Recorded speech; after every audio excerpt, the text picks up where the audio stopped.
Je viens de faire un constat édifiant. Pas protégé. Imagine-toi, le mec, il a une maladie. Imagine-toi, il a un sida. Imagine-toi, il a... Imagine-toi, le mec, il y a des meufs, elles se sont faites retirer leur utérus parce qu'elles ont eu des rapports avec des mecs qui trompaient à toute patate. Tout à l'heure, je suis tombée sur ce tweet. Ma copine a eu accès au WhatsApp de son gars via son ordi. Elle n'arrive plus à respirer. Je donne encore une expérience Tinder. Ça là, c'est ce qui me conforte dans deux choses. Être la femme qui construit un homme et être la femme de la galère, ça ne paye pas. Et avoir un homme qui a eu un premier amour, franchement, c'est mieux d'éviter. En gros, j'ai été placée en foyer à 15 ans. À 21 ans, ils m'ont-tège. Du coup, après, je suis allée en foyer d'urgence avec le 115. C'est quoi ton pire date? C'était pas pire, mais en tout cas, ça a le mérite d'être drôle. Reste, je te jure, ça vaut le coup. Je vous explique là. On m'a dit, prépare-toi, je viens te chercher. Les phrases que j'aime bien en fait. Donc je suis prête. Je suis clairement prête. Attendez, je vous montre le sac, le manteau. Je suis prête. Intelligente et chargée en bas. Il y a des gens qui croient que la bonté est une faiblesse. Que pardonner, comprendre ou avoir de l'empathie pour ceux qui t'ont blessé, c'est être naïf. Mais la vérité, c'est que rester pur dans un monde qui salit tout, c'est une forme de courage silencieux. Être bon, se refuser de devenir comme ceux qui t'ont abîmé. Seulement, cette force a un prix. Parce qu'à force de tout encaisser, de toujours voir le bien derrière le mal, tu finis par t'oublier. Par normaliser la douleur, la trahison, la déception. Tu dis c'est la vie, alors que c'est juste de l'abus maquillé en destin. Et un jour, tu réalises que ta lumière attire autant les blessés que les profiteurs. Tu veux les réparer, les sauver, les comprendre. Mais pendant que tu recoues leurs plaies, personne ne voit les tiennes. Alors non, il ne faut pas devenir froid, ni mauvais. Il faut juste apprendre à fermer la porte sans culpabiliser. À dire non sans trembler. À te choisir, même quand ton cœur voudrait encore donner. Parce qu'être une belle âme, ce n'est pas tout accepter. C'est savoir quand ta paix vaut plus que ton pardon. La problématique réside dans la normalisation de la trahison et du manque de transparence dans les relations modernes. Pourquoi la fidélité semble-t-elle devenue optionnelle, tandis que la méfiance est jugée? Comment en est-on arrivé à protéger le secret plutôt que la loyauté et à banaliser l'irrespect sous couvert de liberté individuelle?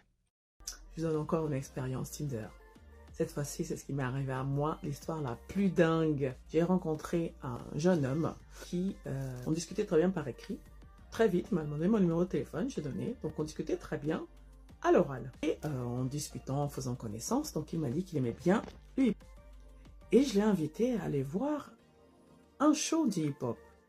Qu'il vienne avec des amis, que je venais avec des amis. Donc lui, il a accepté. Sauf que, le jour J, pas de nouvelles, ni vu ni connu, il a disparu. Donc moi, ce que j'ai fait, j'ai arrêté de l'appeler. Parce que pour moi, un minimum, c'est quand on donne rendez-vous à quelqu'un et que tu ne viens pas, il faut prévenir. Si tu ne me préviens pas, next. Eh bien, vous savez quoi? Cette personne m'a appelé plus d'une centaine de fois en 2 jours. Donc moi, curieuse comme je suis, j'ai répondu. Eh bien, j'aurais pas dû. Parce qu'il m'a insulté. Vraiment insulté de tous les noms. J'ai gardé mon calme, je l'ai écouté jusqu'au bout. Et ensuite, je lui ai dit, écoute, je t'ai ghosté pour telle raison. Donc maintenant, tu m'insultes. Donc là, je supprime ton numéro. Le reproché, c'est que pour lui, un premier rendez-vous devait se faire à 2 et pas à plusieurs. Mais il m'a jamais invité. Et j'ai envie de dire, heureusement, vu comment il m'a traité après. Tout à l'heure, je suis tombée sur ce tweet. Ma copine a eu accès au WhatsApp de son gars via son ordi. Elle n'arrive plus à respirer. Les commentaires. Non mais les gars, les commentaires, je suis choquée. 90% des hommes, hein, ils sont tous unanimes. Ouais, pourquoi elle a fouillé? C'est bien fait pour elle. Elle n'a qu'à boire de l'eau, prendre une ventoline, Yako, ça va passer. Pourquoi elle a fouillé? Elle savait ce qu'elle allait chercher, c'est bien fait pour elle. Mais attends, c'est moi qui suis folle? Ou c'est quelque chose de répandu de ne pas fouiller dans le téléphone de son gars? Parce que, les gars, je suis choquée. Parce que même, il y avait des meufs aussi dans les commentaires, c'était en mode, ah ouais, non, mais c'est pas bien, faut pas fouiller, hein, parce qu'après, t'auras des maux de tête et tout. Genre, en mode, c'est normal, genre, règle numéro 1, ne pas fouiller dans le téléphone de son gars. Mais pourquoi se mettre en couple alors si c'est pour... Oui, En fait, j'avais l'impression d'être dans une hallucination collective. Parce que je me dis, mais attends, toi, t'es en couple avec ton gars, tu peux pas fouiller dans son téléphone parce que tu vas tomber sur des dingueries. Mais à quoi bon se mettre en couple alors si t'es pas capable d'être fidèle? Ou alors, à quoi bon se marier si t'es pas capable d'être fidèle? Ou alors, dans ce cas-là, si tu sais que tu vas pas être fidèle, pourquoi tu laisses pas ta meuf faire la même chose? Pourquoi tu veux te permettre de faire des dingueries, mais tu la laisses pas faire des dingueries? Pourquoi? Eh les gars, je suis choquée. Genre... Ou alors peut-être c'est moi qui suis pas au courant, dites-moi, peut-être c'est moi qui loupe quelque chose, mais peut-être on est chez les fous, je sais pas. Dites-moi, parce que wesh, tout le monde est unanime, non mais ne fouillez pas dans le téléphone de vos copains. C'est quoi ça? On est où là? La problématique soulève la tension entre la bonté naturelle et la nécessité de se protéger. Jusqu'où la pureté du cœur peut-elle subsister dans un monde où la naïveté se paie cher? Faut-il s'endurcir pour survivre ou préserver sa lumière même lorsque les autres l'exploitent? Où se trouve l'équilibre? Pas protégé. Imagine-toi le mec, il a une maladie. Imagine-toi, il a un sida. Imagine-toi, Imagine-toi le mec, il y a des meufs, elles se sont faites retirer leur utérus parce qu'elles ont eu des rapports avec des mecs qui trompaient à toute patate. Est-ce que vous êtes consciente de ce que vous faites? Tu veux pas avoir d'enfant, l'habiba diali. Ah, t'as là les protections, protégez-vous. Hein? Toi, tu veux pas avoir d'enfant et tu te laisses remplir? Hein? Combien il y a de nanas, elles sont tombées enceintes avec la pilule. Elles prenaient la pilule et elles sont tombées enceintes avec la pilule. Je sais, je prenais la pilule. Eh ben, c'est pour ça que je te dis ça. Eh ben oui. Ouais, non, je sais. Voilà. Je viens de faire un constat édifiant. Vous savez, j'ai ce défaut ou cette qualité qui fait que malgré toute la merde qu'on m'a fait dans ma vie, mon cœur reste pur. Gentil, empathique, etc. Même avec les gens qui m'ont vraiment chié à la gueule, hein, vraiment. J'ai voulu l'être, voilà, j'ai fait des efforts. J'ai mis de l'eau dans mon vin, comme on dit, water in the wine. Ne la dites pas qu'on m'a chié à la gueule encore. Bah, ça suffit en fait. Sauf que vous voyez, quand il m'est arrivé toutes ces merdes et tout, vraiment ces années de merde, hein, littéralement, je me suis dit, ça va m'endurcir, ça va me rendre peut-être même mauvaise. Je veux pas être mauvaise, tu vois, mais endurcis-moi un peu, tu vois. Je suis restée vraiment trop bonne, trop conne. Bon, trop bonne, mais trop conne. Tout sexy, tout stupide. Et à chaque fois, je me fais avoir, et à chaque fois, je me dis, je me ferai plus avoir. Mais trop d'empathie, trop de cœur, trop de pureté, trop le cœur blanc. Même quand je hais du plus profond de mon cœur quelqu'un, en fait, je crois que j'arrive pas à détester les gens. Et donc, même les gens qui m'ont fait du mal et qui devraient, vraiment que je devrais laisser se noyer dans une mare, non, moi, je saute. Je saute. Tu vois, là, j'ai eu de l'empathie pour quelqu'un qui m'a chié à la gueule pendant des années, et dont j'ai appris qu'il venait de se faire chier à la gueule par sa nouvelle meuf. J'arrive à avoir de l'empathie pour des sociopathes. Alors, est-ce qu'il y a un truc à changer? Il y a un truc que je dois me mettre dans la tête? Ou est-ce que je vais rester comme ça toute ma vie? Vraiment bête. Du coup, j'ai beaucoup de mal à me dire si c'est une qualité ou un défaut, parce que je me dis, bah attends, mais je suis quoi? Moi, je suis une cuvette, moi. On me chie dessus. Anyway. La problématique questionne la loyauté et la reconnaissance dans les relations amoureuses. Pourquoi tant de femmes se sacrifient-elles pour des hommes qu'elles aident à construire, sans jamais recevoir la même dévotion en retour? L'amour féminin doit-il forcément passer par la douleur, la patience et l'oubli de soi? Ça, là, c'est ce qui me conforte dans deux choses. Être la femme qui construit un homme et être la femme de la galère, ça ne paye pas. Et avoir un homme qui a eu un premier amour, franchement, c'est mieux d'éviter. Spoiler alerte, je vais parler de ce triangle amoureux. Donc on a le personnage principal qui est Ghost et qui mène plusieurs doubles vies, déjà au niveau de ses femmes et au niveau aussi de ses business. En apparence, c'est un entrepreneur propriétaire de boîte de nuit et dans la vraie vie, en fait, il fait des choses pas très bien. On a sa femme Tasha avec qui il est vraisemblablement en train de se prendre le bec sur cette photo et sa maîtresse qui est derrière, Angela. Sa femme Tasha a tout construit avec lui, elle a été là dans la moindre de ses galères, elle lui a donné 3 enfants, elle lui a été loyale et dévouée toute sa vie. Elle s'est mise avec lui quand elle avait 19 ans, c'était son premier amour, elle a tout donné pour lui. Angela, elle, c'est le premier amour de Ghost. Elle l'a laissé tomber comme une vieille chaussette lorsqu'il avait 15 ans, elle est partie du jour au lendemain et n'a plus jamais donné de nouvelles. Lui ne s'en est jamais remis et n'a jamais réussi à l'oublier. Un jour, Angela fait une soirée dans la boîte de nuit de Ghost, elle va tomber sur lui, ils vont se remémorer des souvenirs, et vous devinez la suite, il va être prêt à tout perdre pour elle. Est-ce que vous pensez qu'il va être reconnaissant pour sa femme qui lui a tout donné et qu'il va essayer de préserver son petit cœur? Que nenni! Bye bye la femme, bye bye les business, bye bye tout en fait. Il va tout faire pour son premier amour. Donc certes, c'est une série, mais on voit des cas comme ça tous les jours. Donc retenez deux choses, mesdames. C'est que être la femme de la Hesse, ça ne paye pas. Et un homme qui a eu un premier amour, vous n'êtes pas à l'abri que son ex lui envoie un message le jour de votre mariage et qu'il annule tout. Parce qu'un homme met beaucoup plus de temps à tomber amoureux, mais quand il est vraiment amoureux, il met beaucoup plus de temps à oublier, voire des fois il n'oublie jamais. Et surtout quand c'est lui qui s'est fait tège. En tout cas, si vous cherchez une série à regarder, n'hésitez pas à la regarder, il y a 6 saisons. Et vous, est-ce que vous pensez qu'être la meuf de la galère, ça paye? En gros, j'ai été placée en foyer à 15 ans. À 21 ans, ils m'ont tège. Du coup, après, je suis allée en foyer d'urgence avec le 115. Après le 115, je suis allée en CHRS. C'est quoi ça? C'est un centre d'hébergement et de réinsertion sociale. Voilà. D'accord. Et il y avait que des mamans avec des enfants. Et toi, t'as pas d'enfants? Non, du tout.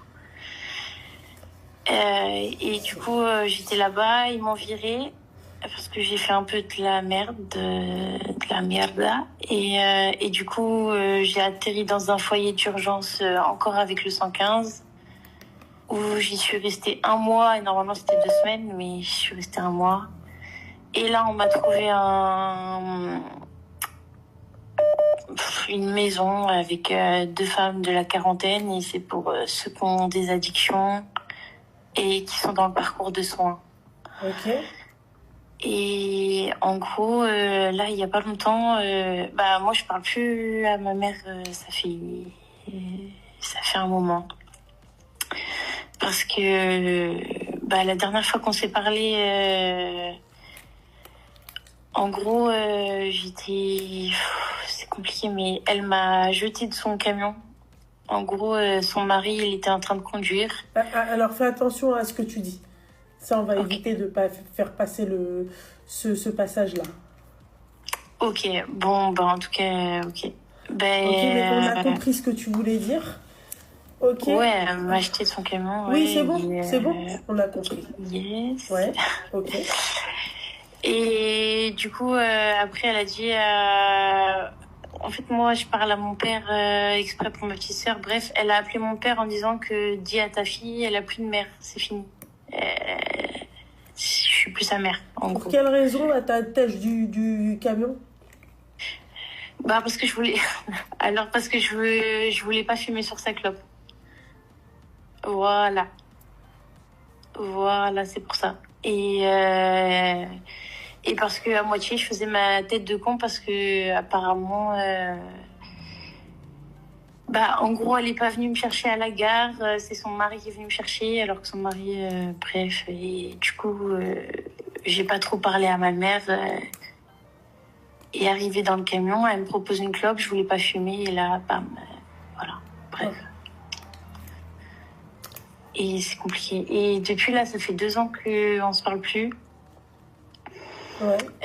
Je parle plus du tout à ma famille parce que à ce moment-là où je devais aller avec ma mère, je devais aller aussi à un anniversaire avec ma cousine et du coup toute ma famille ils me font la gueule parce que j'ai pas été à l'anniversaire de ma cousine. Enfin bref, du coup là je suis toute seule, je suis avec des femmes, laisse tomber. Et Loubna aussi, putain, merde. Loubna, qu'est-ce qu'elle a, Loubna? Excuse-moi, j'ai pas compris. Alors, je vais t'expliquer un truc. J'espère, Ya Rabbi, vraiment, j'espère que c'est pas un prank, ma chérie. Non, wallah que non. Pourquoi tu me parles de Loubna? J'ai pas compris. Qu'est-ce qu'elle t'a fait, Loubna? Parce que je voulais dire un autre truc aussi. Genre, je voulais dire un autre truc, mais j'ose pas. C'est quoi? En gros, il y a un mec qui me recherche. Enfin,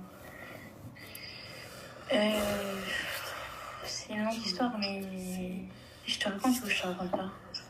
Si c'est des trucs qui font ban, d'accord, je te préviens, parce que j'en ai marre de prévenir les gens, là.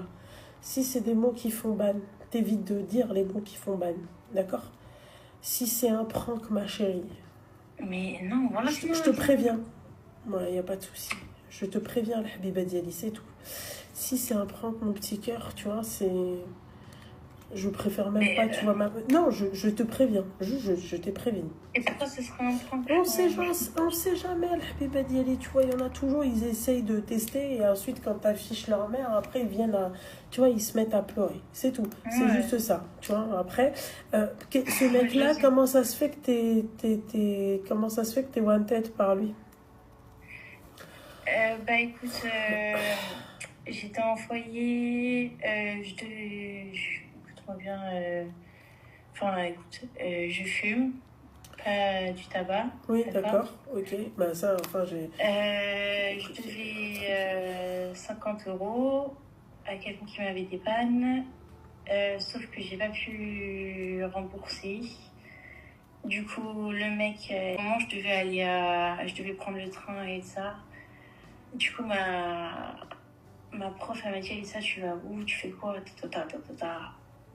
Moi, ça faisait 3 ans, je la connaissais, cette prof-là. Du coup, je lui ai dit, écoutez, madame, maman, je dois aller là pour faire ça. Et du coup, elle en a parlé à tout le monde. Et du coup, moi, à ce moment-là, je voulais arrêter tout ça. Enfin, et même, ça ne coûtait rien. Je faisais juste ce qu'eux, ils voulaient. Et pour rembourser ce que je devais, mais alors que je remboursais plus que... Bref. Et du coup, là, il m'a dit, Alissa... bref, pardon, je sais mon prénom. On n'a même pas capté. Juste dépêche-toi, ma chérie, s'il te plaît, est-ce que tu peux abréger? Excuse. Mais ouais, bah du coup, il m'a dit, écoute, soit tu fais... prostituée... Oui, oh, bordel de merde. Ouais, d'accord, ok, ouais, c'est où tu donnes ton huc. Voilà, je sais pas utiliser ces termes, en fait, je sais pas. Mais je sais pas comment dire. Eh ben, tu sais fumer de la marron, et tu sais pas dire vendre son huc. Ah bon, c'est bon, bon. Pardon, excuse-moi, mon petit cœur, vas-y, dis, ma chérie. Ouais, c'était soit ça, ou soit je continue à vendre. Et du coup, j'ai pas voulu. Et du coup, je me suis mis avec un cousin à lui parce que... Bah oui, c'est très intelligent. C'est la solution de quoi, en fait? Je comprends. La solution pour arrêter tout ça.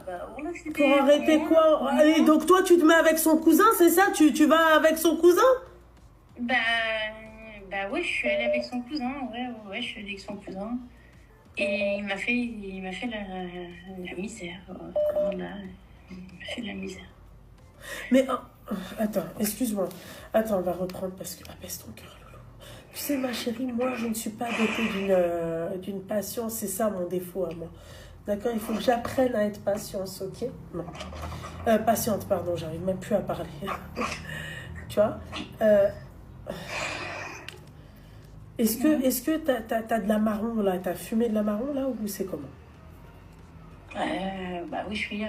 Oui. D'accord. La prochaine fois, quand tu m'appelles, tu prends pas ça avant de m'appeler, ok? Parce que t'es un peu, tu vois, t'es un peu dans les vapes. Tu divagues, tu vois? Ouais, il m'a fait ça, et après... C'est quoi ton pire date? C'était pas pire, mais en tout cas, ça mérite d'être drôle. Reste, je te jure, ça vaut le coup. Alors, nous étions à un date. Ça fait quelques années déjà, donc maintenant je peux le raconter en toute liberté. Et bref, la soirée se passerait très bien. On discute très bien, et à un moment donné, je vois que ce téléphone, il sonne. Hop! Mes gros yeux phares, ils voient directement qu'il y a un truc qui cloche parce qu'il y a un cœur à côté. Et il y a marqué mon cœur avec un cœur. Ça peut pas être ça. Et bien évidemment, il y a un réflexe après de retourner son téléphone. Et tout de suite, donc je lui dis, excuse-moi, je veux pas paraître indiscrète, mais j'ai cru voir qu'il y a marqué mon cœur. Et il me dit, oui, mais en fait, c'est ma meuf. Et donc de là, je lui dis, mais en fait, t'es en couple? Écoute la réponse. Et le mec me dit, oui, mais ça me regarde, c'est ma vie privée. En soi, il a pas tort. Mais dans ta vie privée, vu que là, j'étais censée en faire partie, non. Non, en fait, ça avait le mérite d'être drôle. Bien sûr, ça s'est écourté tout de suite et chacun sa vie. Mais... Quand on a le cœur tendre, on croit que l'amour se prouve en réparant l'autre. En réalité, il se prouve d'abord en se respectant. Ta bonté n'est pas une faiblesse. Elle devient faiblesse seulement quand elle s'exerce contre toi. Alors, on réapprend les bases. Des frontières claires, des actes cohérents, des promesses tenues. La loyauté ne se quémande pas, elle se constate dans le quotidien, pas dans les discours. L'histoire de Ghost le rappelle. Le passé idéalise, la réalité exige. Construire un homme dans la galère n'achète ni gratitude ni fidélité. Ce qui sécurise, ce n'est ni la patience infinie, ni la surveillance des téléphones, mais un contrat relationnel simple, transparence, exclusivité, réciprocité. S'il refuse, la réponse est déjà donnée. Tu n'as pas besoin de devenir dur pour cesser d'être utilisé. Tu as besoin d'être ferme. La fermeté, c'est l'amour qui a mis les chaussures. Elle avance, elle ne s'excuse pas de protéger ta paix. Empathie pour les autres, oui. Tolérance pour l'irrespect, non. Choisis-toi sans drame et tu attireras ceux qui savent se choisir aussi. Le bon partenaire ne s'effraie pas de la lumière. Il l'honorait et il marche à côté. Pas derrière toi ni contre toi. Abonne-toi à notre chaîne, plein d'histoires et de découvertes t'attendent.